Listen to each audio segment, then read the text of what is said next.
avec les indispensables de Quentin Bérichel.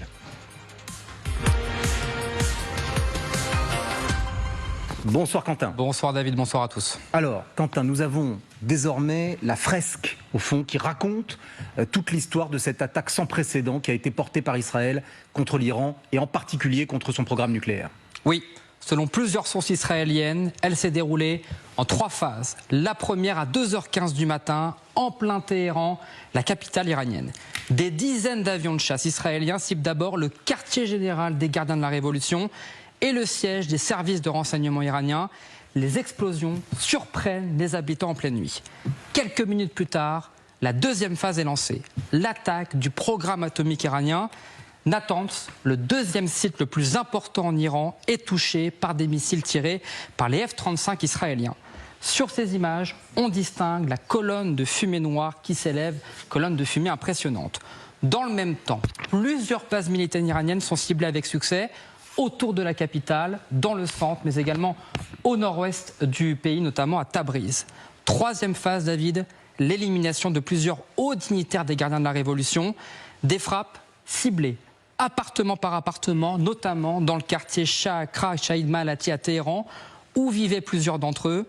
Le résultat, plusieurs hauts dignitaires du régime sont tués, dont le général Mohammad Bagheri, le chef d'état-major du régime, le plus haut gradé de l'armée iranienne, le général Hossem Salami, commandant en chef des gardiens de la Révolution, son second, Gholam Ali Rachid, haut commandant. Et on vient de l'apprendre, notamment plusieurs médias iraniens, israéliens et américains donnent notamment le chef des brigades Akos qui aurait été tué.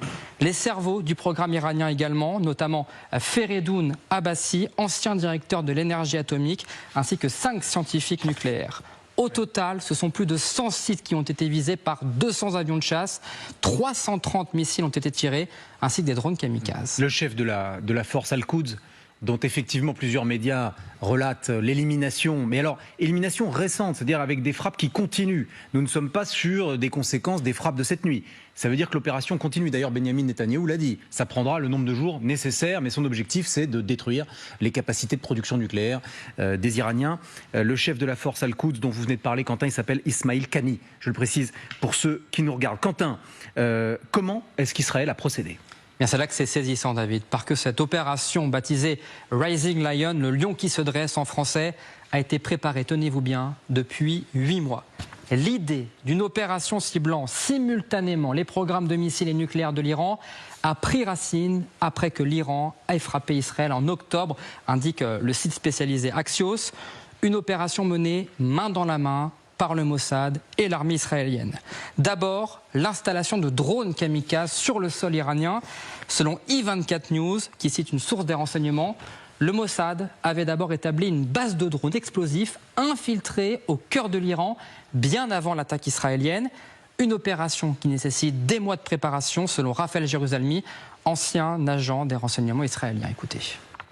Pourquoi cela a nécessité évidemment des mois et des mois de dissimulation sous couvert. J'imagine que cette usine devait être ressemblée soit à une confiserie, soit à une usine de jouets pour la dissimuler. On a réussi à cacher cela. Et ce qui est important, c'est d'avoir aussi placé les drones là où on en avait besoin et de pouvoir les activer. Plus ou moins, ça rappelle un peu l'opération des beepers contre le Hezbollah il y a quelques mois, de les activer simultanément pour obtenir l'effet de surprise voulu. Ces drones n'avaient plus qu'à être commandés à distance pour foncer sur leur cible, notamment des missiles iraniens qui auraient pu viser Israël en représailles. Le Mossad a aussi partagé cette image à peine croyable. Plusieurs de leurs agents, notamment des forces spéciales, infiltrés sur le sol iranien, neutralisant les systèmes antiaériens de l'Iran. Des opérations qui ont permis de laisser passer les missiles israéliens et les avions au-dessus de l'Iran. Enfin, l'élimination de hauts dignitaires du régime.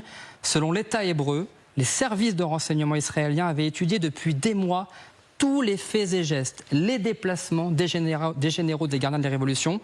C'est comme cela qu'hier, ils ont pu éliminer d'un coup d'un seul plusieurs hauts gradés. Écoutez de nouveau Raphaël Jérusalemi. Ce matin, on a éliminé le chef de l'armée de l'air des gardiens de la Révolution. On a vu au fur et à mesure des mois ce qu'il ferait s'il y avait une attaque. israélienne sur l'Iran. Et on a vu qu'à chaque fois, en faisant des scénarios de fausses alertes qui ont été lancées, on a vu qu'ils se réunissaient avec ces officiers supérieurs dans un endroit, dans une salle de réunion de leur quartier général. Et c'est là, effectivement, qu'ils se sont rendus ce matin et qu'ils ont été cueillis et éliminés par les Israéliens. Pourquoi est-ce que, Quentin, Israël a décidé de frapper maintenant ? Eh bien, selon Israël, l'Iran était sur le point d'avoir la bombe atomique et de lancer une attaque contre Israël. Écoutez Benjamin Netanyahou qui s'exprimait cette nuit devant sa population. If not stopped, Iran could produce a nuclear weapon in a very short time. It could be a year, it could be within a few months, less than a year.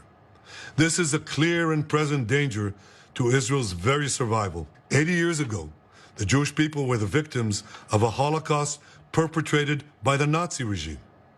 Today, the Jewish state refuses to be a victim of a nuclear Holocaust perpetrated by the Iranian regime. Et aujourd'hui, sur notre antenne, le porte-parole de Tsahal, Olivier Rafovitz, évoquait même plusieurs missiles nucléaires iraniens prêts à être tirés sur Israël. Écoutez.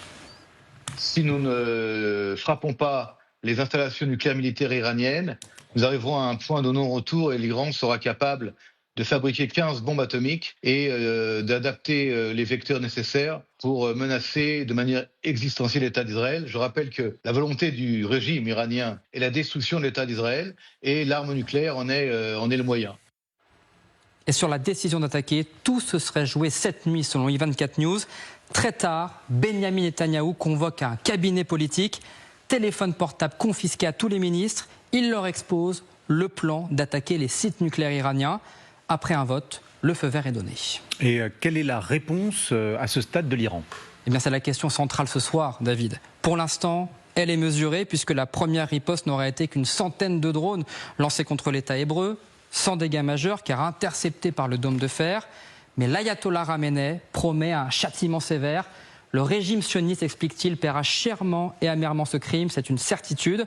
Hier, l'Iran avait déjà prévenu qu'en cas d'attaque, elle pourrait attaquer les bases militaires américaines dans la région.